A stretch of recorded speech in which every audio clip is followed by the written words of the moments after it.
আমার মেয়ের বয়স 7। ওর বয়স যখন আমার সমান হবে, বাংলাদেশের জনসংখ্যা হবে 25 কোটির কাছাকাছি। পৃথিবীর ইতিহাসে 1,44,000 স্কোয়ার কিলোমিটারে আমার ধারণা কখনোই, আই রিপিট, কখনোই এত বেশি হায়ার প্রাইমেট এত ছোট জায়গায় একসাথে থাকে নাই। এর ফলাফল ভয়ঙ্কর হতে বাধ্য। এখন বাংলাদেশ যেভাবে চলছে সেভাবে চললে this would be a dystopian nightmare. আমি পলিটিশিয়ান না, এবং most certainly I am not your motivational guru. যেই আশাবাদ আমি নিজেই বিশ্বাস করি না, সেই আশাবাদের কথা বলে আমি আপনার ইন্টেলিজেন্সের অপমান করব না। আমার চোখে বাংলাদেশের ভবিষ্যৎ খুব ভালো কিছু না। আসার কথা যে আমরা তার আগেই মাটিতে শুয়ে পড়ব, সেদিক থেকে উই আর সেফ। কিন্তু আপনারা যারা আমার কথা শুনছেন, মানে যাদের বয়স 20-25-এর মতন, you guys are fucked. Pardon my choice of words here, but that's exactly what I feel about you. এই ডিজাস্টার থেকে রক্ষা পাওয়ার শুধুমাত্র একটা উপায় আছে, আমাদের মতো না হওয়া। খুলে বলি, বাংলাদেশের নেতৃত্বে এসেছে এখন পর্যন্ত মোটামুটি 4টে জেনারেশন। জেনারেশন 1, যারা মুক্তিযুদ্ধের সময় যুদ্ধ করার বয়সে ছিলেন না, মানে ধরেন তখন যাদের বয়স 45-এর উপরে ছিল, শেখ সাহেবের জেনারেশন। জেনারেশন 2 হলো যারা 71-এ ফিজিক্যালি যুদ্ধ করেছেন বা করার বয়সে ছিলেন, মানে ধরেন তখন যাদের বয়স 19-20 থেকে নিয়ে 40-45-এর মধ্যে ছিল। আমার বাবা, জেনারেল জিয়া, খালেদা জিয়া, শেখ হাসিনা, এরা হলেন এই জেনারেশনের মানুষ। বাংলাদেশের 3rd জেনারেশন হলো যাদের জন্ম মোটামুটি 1954 থেকে নিয়ে 1971-এর মধ্যে, মানে এরা মুক্তিযুদ্ধের সময় জীবিত ছিলেন কিন্তু যুদ্ধে যাওয়ার মতো বয়সে ছিলেন না। এই মুহূর্তে বাংলাদেশের নেতৃত্বে আছে এই 3rd জেনারেশন। আমরা হলাম বাংলাদেশের 4th জেনারেশন, মানে রাফলি যাদের জন্ম 71 থেকে নিয়ে 85-এর মধ্যে। আমাদের প্রজন্ম বিভিন্ন অর্গানাইজেশনের লিডিং পজিশনগুলোতে সবেমাত্র যাওয়া শুরু করেছে। এই প্রত্যেকটা জেনারেশনে অ্যামেজিং ইন্ডিভিজুয়াল ছিল এবং আছে, নো ডাউট, তারা শ্রদ্ধেয়। বাট কালেকটিভলি এই প্রত্যেকটা generation fucked up this nation and you are going to pay the price, believe me. Generation 3 কথা বলি, এরা নিজেদের লাইফস্টাইল রক্ষা করার জন্য এই দেশের প্রত্যেকটা ইনস্টিটিউশনকে ধ্বংস করেছে। হেন কোনো দুর্নীতি নাই, এমন কোনো খারাপ কাজ নাই যেটা এরা করবে না, এবং সেই সাথে এরা হলো প্রফাউন্ডলি ইনকম্পিটেন্ট। আমাদের প্রজন্ম, মানে জেনারেশন 4, তুলনামূলকভাবে কম্পিটেন্ট, বাট আমাদের প্রজন্মের প্রত্যেকের মাশাআল্লাহ 3টি PhD আছে, আর ঘৃণাবিদ্যার উপর। তাই আমাদের প্রজন্ম হলো পাছার মতো দ্বিখণ্ডিত। তরমুজের 100টা বিচির মধ্যে কোন বিচিটা মুক্তিযুদ্ধের চেতনায় বিশ্বাসী আর কোন বিচিটা জামাত শিবির করে, এটাও আমরা বের করে ফেলবো, কোনো ব্যাপারই না। আমাদের ক্ষমতায় যেতে দেন, আর লুটপাট কাকে বলে এই সংজ্ঞাই আমরা বদলে দেব। Just wait for another 10 years. যদি মনে করে থাকেন যে আমাদের এই 2 প্রজন্মের অভিজ্ঞতা আপনারা জাতি গঠনের কাজে লাগাবেন, আপনারা অভিজ্ঞ চুতিয়া হবেন, গ্যারান্টিড। ইনফ্যাক্ট এই দেশকে রক্ষা করার যে একটি মাত্র রাস্তা খোলা আছে, সেটা হলো আমাদের সাথে 500 ফুট উঁচু একটা দেয়াল তৈরি করা। আপনাদেরকে সম্পূর্ণ নতুনভাবে বাংলাদেশকে ইম্যাজিন করতে হবে, এবং এই কাজটা করতে হবে আমাদের এই 4 জেনারেশনকে বাদ দিয়ে। একটা সভ্য বাংলাদেশ তৈরি করার একমাত্র রাস্তা হলো আমাদের থেকে ছিটকে বেরিয়ে যাওয়া। আপনাদেরকে আসমানি কিতাবের মতো বিশ্বাস করতে হবে যে আপনারা এতিম, ট্রুলি এতিম। আপনাদের বাবারা আপনাদের জন্য কিছুই রেখে যায়নি, এবং যা করার আপনাদেরকেই করতে হবে। 1000 বছরের ঐতিহ্য বলে যেসব বুলশিট আপনাদেরকে শোনানো হয়, এইসব আপনাদেরকে বর্জন করতে হবে মনে প্রাণে। এই 4টা অথর্ব জেনারেশন নিজের ও নিজ গোষ্ঠীর সুবিধাকে ম্যাক্সিমাইজ করার জন্য প্রত্যেকটা রাষ্ট্রীয় সুবিধার অপব্যবহার করেছে। আমাদের প্রথম ও প্রধান চিন্তা হলো কিভাবে রুল অফ ল পাশ কাটানো যায়। নিজেদের গোষ্ঠীর সুবিধা হাসিল করার জন্য প্রতিটা জেনারেশন জেনে শুনে মিথ্যাকে স্ট্যাবলিশ করেছে ইতিহাস হিসেবে। বিএনপি বলেন কিংবা আওয়ামী লীগ, দুটো দলই দেশের স্বার্থের উপর নিজেদের দলের স্বার্থ দেখেছে।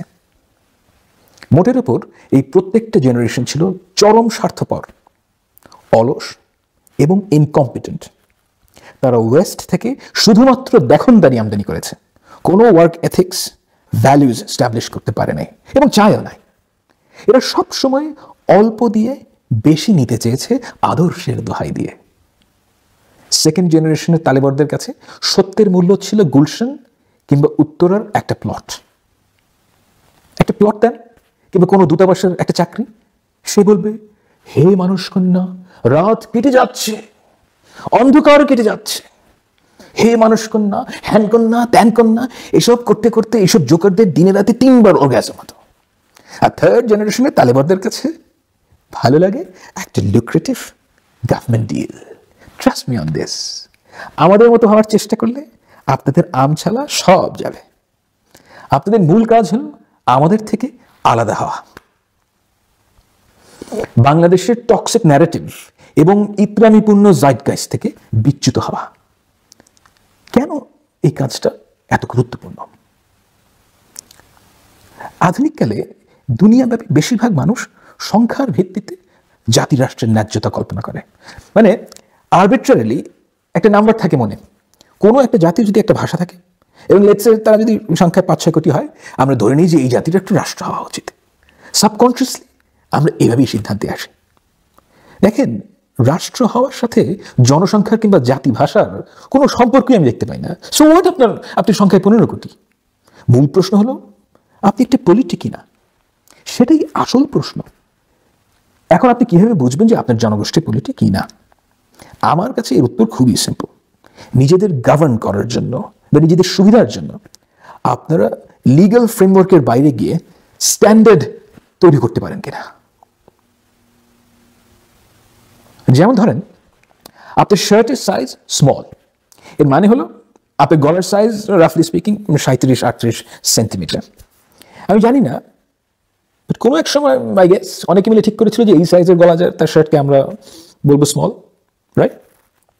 এমন কেউ কি আপনার মাথায় পিস্তল থাকায় বলছে যে তুই এই শার্ট কি স্মল বলবি? বলেনি, তাই তো?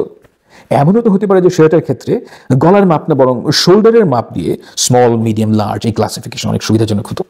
আমি টেইলার না, বাট এটা হতে পারে তো নাকি? তো কেন মানুষ এই কাজটা করে না? কারণ এক্সিস্টিং ক্লাসিফিকেশন কাজে দেয় এবং এটা মেনে নেওয়ারই সুবিধাজনক। প্রশ্নটা ঠিক বা ঠিকের না, আমরা নিজেদের সুবিধার জন্য একটা জেন্টলম্যানস এগ্রিমেন্টে পৌঁছতে পারছি নাকি পারছি না। আপনার মনে হতে পারে যে এটা এমন কি, এটা মোটেও সামান্য বিষয় না। কোনো ধরনের লিগ্যাল ওভারসাইটের বাইরে থেকে একটা স্ট্যান্ডার্ড তৈরি করা এবং সবাই স্বেচ্ছায় এই স্ট্যান্ডার্ড মেনে নিচ্ছে, এটা যে কোনো জনগোষ্ঠীর জন্য রিমার্কেবল ঘটনা। স্ট্যান্ডার্ড তৈরি করার এই ক্ষমতা ইন্ডিকেট করে যে ওই জনগোষ্ঠী নিজেদের সমস্যা নিজেরা সলভ করতে পারে কি পারে না, তারা কতটুকু ম্যাচিওরড কালেকটিভলি। বাঙালিকে আপনি ঐকমত্যে পৌঁছাতে বলেন, সে খুব কায়দা করে মিটিং করবে, ঘন্টার পর ঘন্টা প্যাচাল পারবে। Usually the most eloquent one or the most charismatic one establishes the point. সবাই মাথা নিচু করে মেনে নেবে। আপনার মনে হবে যে আমরা তো কনসেনসাসে পৌঁছে গেছি, কিন্তু না, ইউ আর ফুলড। মিটিং থেকে বের হয়ে 2 মিনিটের মধ্যে বাঙালি বলবে, দেখছেন ভাই, আমাদের কথার কোনো দামই দিল না, যেন আমরা কোনো মানুষই না, যেন আমরা নোয়াখালী থেকে আসা 2টা কলা গাছ। তারপর শুরু হবে চোগলাই বোঝাই আর ষড়যন্ত্র। বাঙালি কোনো জায়গায় কোনো স্ট্যান্ডার্ড তৈরি করতে পারে না এবং কখনোই বিগ পিকচারটা দেখতে পায় না। সে প্রচন্ড ইনসিকিউর, প্রতি মুহূর্তে তার ইজ্জত চলে যায়। প্রবল 3 ইঞ্চি বোধের কারণে সে কখনোই ডুড হতে পারে না। গ্রুপ ইন্টারেস্টকে ম্যাক্সিমাইজ করার জন্য যে ব্যক্তির ইন্টারেস্টকে ইগনোর করতে হয়, এই কনসেপ্টটাই সে বোঝে না।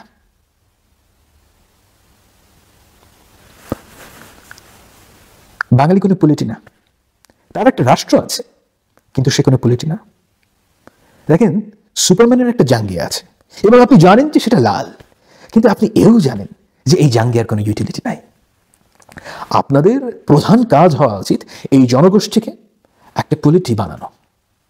আপনারা সোশ্যাল লিবারালিজমের রাস্তায় হাঁটবেন, লিবার্টারিয়ানিজমের রাস্তায় হাঁটবেন, না ইসলামের রাস্তায় হেঁটে একটা সভ্য বাংলাদেশ নির্মাণ করবেন, সেটা আপনাদের সংগ্রাম। এই খোঁজ আপনাদের নিজেদেরকেই বের করতে হবে। I am not interested in your method, কিন্তু যে রাস্তাতেই আপনারা হাঁটেন, 2টো বিষয় আপনাদের এনশোর করতে হবে: রুল অফ ল এবং মেরিটোক্রেসি। দেখেন, মানুষ এমন একটা প্রাণী যে সমাজে হায়ারার্কি তৈরি করবে। আপনি রসুলের মদিনায় গেলেও হায়ারার্কি পাবেন, সবার উপরে রসুল, তারপরে সুসংবাদপ্রাপ্ত 10 জন, তারপর মক্কার সাহাবি, এইসব, তাই তো? যে সমাজেই যান হায়ারার্কি আছে। কিভাবে হায়ারার্কি তৈরি হবে? বিলিভ মি, এই ক্ষেত্রে আপনি নতুন কোনো সিস্টেম আবিষ্কার করতে পারবেন না। আপনার মাথায় যাই আসুক, কখনো না কখনো, কোথাও না কোথাও সেটা ট্রাই করা হয়েছে। যেমন ধরেন রাজতন্ত্র, রাজার ছেলে রাজা। আবার ধরেন নেপোটিজম, দেখেন যে আলাদা শেখ মুজিবের কতজন সংসদে বসে, ছেড়ে ফেলেছে মাশাআল্লাহ। অত্যন্ত গণতন্ত্র থাকে যা হয় আর কি। হ্যাঁ, হিন্দুদের কাস্ট সিস্টেম, অটোম্যানদের জেনেসার, মিডিয়েভাল ইউরোপের ফিউডালিজম, এই সব সোশ্যাল হায়ারার্কি। আপনি চান বা না চান সোশ্যাল হায়ারার্কি তৈরি হবে, এবং যে কোনো হায়ারার্কির মূল বৈশিষ্ট্য হলো এই সিস্টেমে মাত্র কয়েকজন উইনার থাকবে এবং অধিকাংশই হবে তুলনামূলকভাবে লুজার। এখন আমি বলছি না যে কম্পিটেন্স বেসড মেরিটোক্রেসি পৃথিবীর শ্রেষ্ঠ হায়ারার্কিক্যাল সিস্টেম, কিন্তু মেরিটোক্রেসি হলো একমাত্র হায়ারার্কিক্যাল সিস্টেম যেখানে লুজার মনে করে যে সে ইনসাফ পেয়েছে। ট্রু মেরিটোক্রেসিতেই শুধু লুজার একটা ক্লোজার পায়। মেরিটোক্রেসি কাম্য এজন্য না যে মেরিটোক্রেসি ফ্ললেস, মেরিটোক্রেসি কাম্য কারণ অন্যান্য প্রত্যেকটা হায়ারার্কিক্যাল সিস্টেম বিভৎস এবং লং রানে আনটেনেবল। 3000 বছরে হিন্দু সমাজ কাস্ট সিস্টেম থেকে বের হতে পারেনি। 3000 বছর। রুল অফ ল না থাকলে আপনি কোনোদিনও মেরিটোক্রেসি পাবেন না। গ্রামের একটা ছেলেকে উপরে ওঠার সুযোগ দিতে হবে। সোশ্যাল আপওয়ার্ড মোবিলিটি একটা জীবন্ত সমাজের অন্যতম প্রধান বৈশিষ্ট্য। বাংলাদেশকে আপনি যতই সমালোচনা করেন, গত 30 বছরে আমাদের দেশে সোশ্যাল আপওয়ার্ড মোবিলিটি ছিল এবং আমরা এর অনেক সুবিধা ভোগ করেছি। সত্যি কথা, সরি টু সে, আপনারা আমাদের মতো এই সুবিধাটা পাবেন না। বাংলাদেশে দ্রুততার সাথে সোশ্যাল স্ট্র্যাটিফিকেশন ঘটছে এবং আপনারা আমাদের বয়সে আসতে দেখবেন যে সোশ্যাল আপওয়ার্ড মোবিলিটির সব সুযোগ বন্ধ হয়ে আসছে। এই ঘটনাটা ঘটবে, লিখে রাখতে পারেন। এই ভয়াবহ অবস্থা থেকে আপনারা যদি মুক্তি চান, অ্যাজ এ গ্রুপ আপনাদের সবার মেরিটোক্রেসি ও রুল অফ লর উপর ঈমান আনতে হবে। দয়া করে মনে রাখবেন যে চালাকি করে বেশি দূর যেতে পারবেন না। It doesn't work that way. সব জায়গায় চালাকি করে ওস্তাদ বাঙালি কোথায় এসেছে আপনারা দেখতেই পাচ্ছেন। আমাদের যে ন্যাশনাল ন্যারেটিভ, এর প্রতিটা লাইন লেখা হয়েছে মিথ্যা না হয় এম্বেলিশমেন্ট দিয়ে। এইসব বুলশিট যেখানেই শুনবেন ডাস্টবিনে ফেলবেন। এই জাতির ঐতিহ্য আপনারা নিজেরা তৈরি করবেন, নিজেদের মতো করে। নিজেদের এতিম মনে করবেন। এতিম হওয়ার সুবিধাও অনেক। Sky is the limit. আপনারা যখন দেশের কথা চিন্তা করবেন, ভুলেও জিডিপি আর উঁচু বিল্ডিং বানানোকে আপনাদের মঞ্জিলে মকসুদ বানাবেন না। গত 30 বছর আমরা এই রাস্তাতেই ছিলাম। কি সর্বনাশ আমরা করেছি আশা করি বুঝতে পারছেন। মঞ্জিলে মকসুদ বানাবেন ন্যায় বিচার, ইনসাফ। আপনারা যদি এই রাষ্ট্রে ইনসাফ প্রতিষ্ঠা করতে পারেন, অর্থনৈতিক উন্নতি এমনিতেই হবে। ইনসাফ একটা স্বপ্ন, একটা আইডিয়া। এই স্বপ্ন যদি আপনারা সবাই না দেখেন, সবাই যদি এই স্বপ্নের সামনে নিজের ইগোর জলাঞ্জলি দিতে না পারেন, নিশ্চিত থাকবেন আপনাদের মধ্যে যে সবচেয়ে বড় চুতিয়া সে আপনাদের রুল করবে। বাংলাদেশের ভবিষ্যৎ, আপনাদের ভবিষ্যৎ আমার আশঙ্কার চাইতে অন্তত সামান্য কম ভয়ঙ্কর হোক, এই কামনা করি।